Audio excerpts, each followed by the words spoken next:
अस्सलामुअलैकुम दोस्तों, मैं हूं शारिफ खान। गाजा और इजराइल के बीच चल रही जंग से संबंधित कुछ नए अपडेट आए हैं जो एक एक करके आपके साथ साझा करने के लिए जा रहा हूं।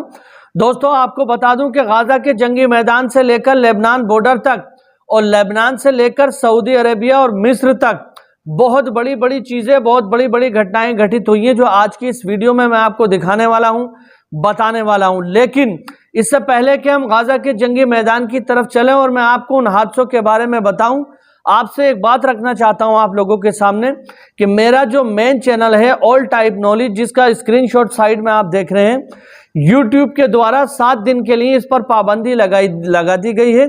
आप लोग जानते हैं कि पिछले 8 महीनों से लगातार मैं फिलिस्तीन को कवर कर रहा हूं। फिलिस्तीन की जंग से संबंधित एक एक बारीकी से खबर आपको दिखा रहा हूं, एक एक वीडियो आपको दिखा रहा हूं। यही मेरी सजा है कि मैंने फिलिस्तीन के लिए आवाज उठाई, जिसके कारण मेरे चैनल को 7 दिन के लिए कम्युनिटी गाइडलाइन स्ट्राइक कर दी गई है। यानी 7 दिन तक ना तो मैं उस पर कोई पोस्ट कर सकता हूं, ना ही वीडियो अपलोड कर सकता हूं, ना ही अपनी बात आप लोगों तक पहुंचा सकता हूं कि मेरे साथ ऐसा ऐसा हुआ।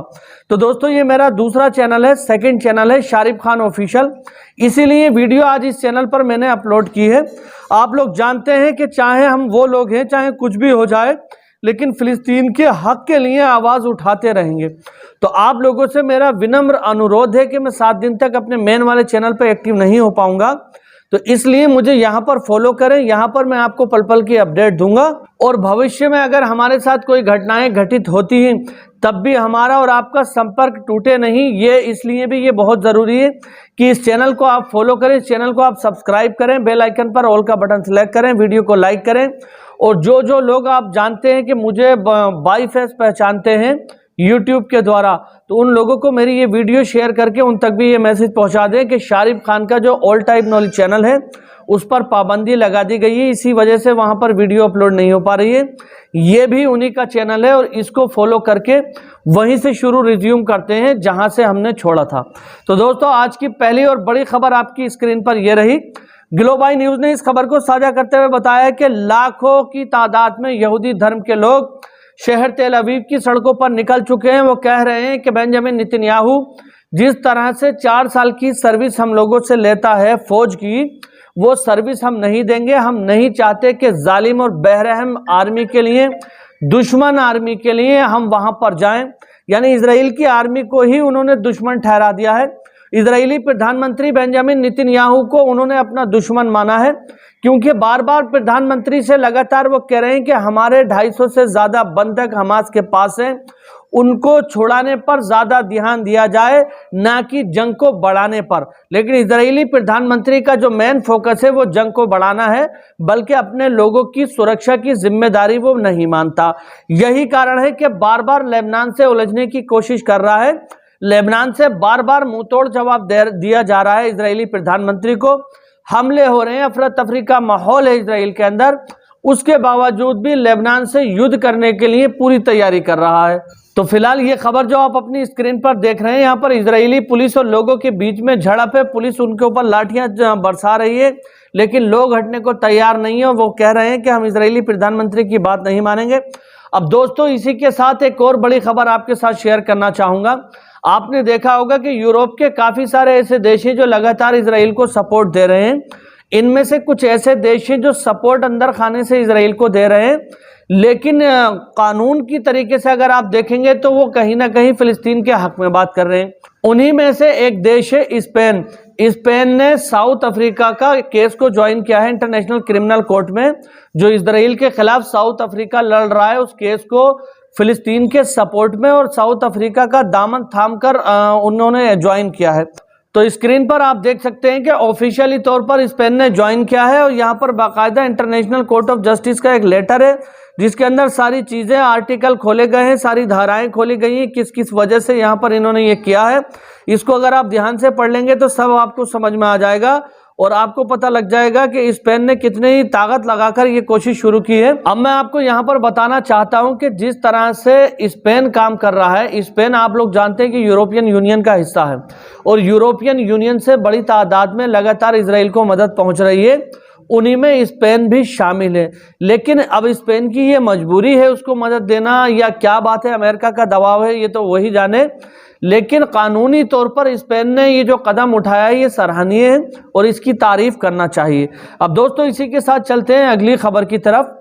अगली खबर को भी आप अपनी स्क्रीन पर देख सकते हैं कि ग्लोबल न्यूज ने इस खबर को साझा करते हुए बताया है कि यमन के हूती लड़ाकों ने एक और नेविगेटर वाले जो जहाज था उसको ध्वस्त कर दिया है, उसके ऊपर हमला किया है और साथ ही साथ ये जहाज कुछ साजो सामान लेकर इजराइल जा रहा था, इस बात की पुष्टि भी की है, इस बात की जानकारी भी दी है। तो यहाँ पर आप देख सकते हैं कि यमन के हूती लड़ाके भी खामोश नहीं बैठे हैं। यमन से भी एक के बाद एक लगातार एक के बाद एक बड़े हमले किए जा रहे हैं।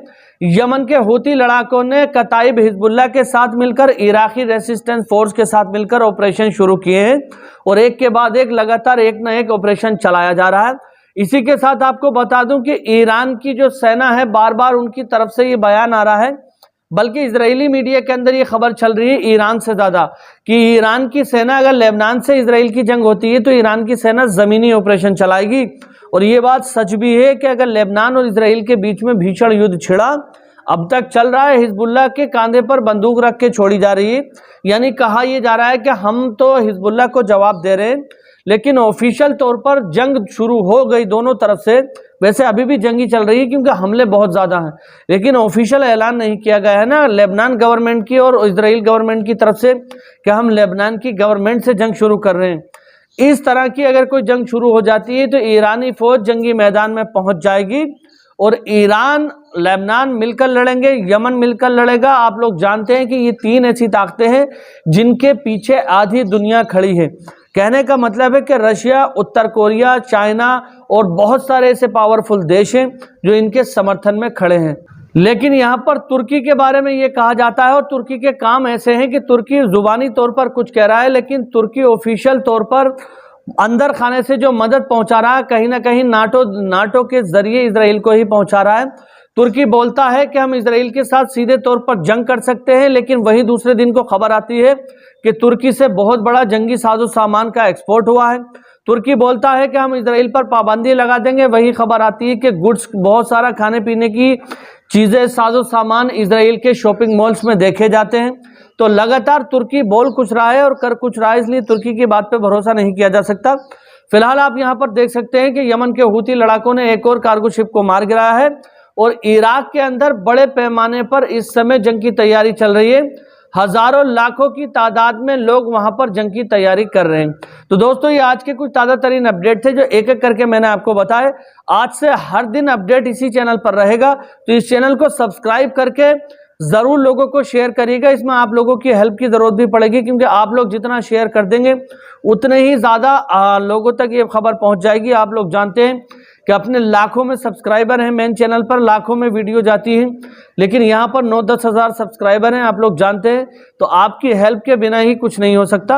अगर आप लोग इस वीडियो को शेयर करेंगे, हेल्प करेंगे, तभी बहुत ही जल्दी आगे बढ़ सकते हैं। तो इंशाल्लाह फिर मिलेंगे अगली वीडियो में, तब तक अपने भाई को इजाज़त दीजिए। खुदा हाफिज, जय हिंद, जय भारत।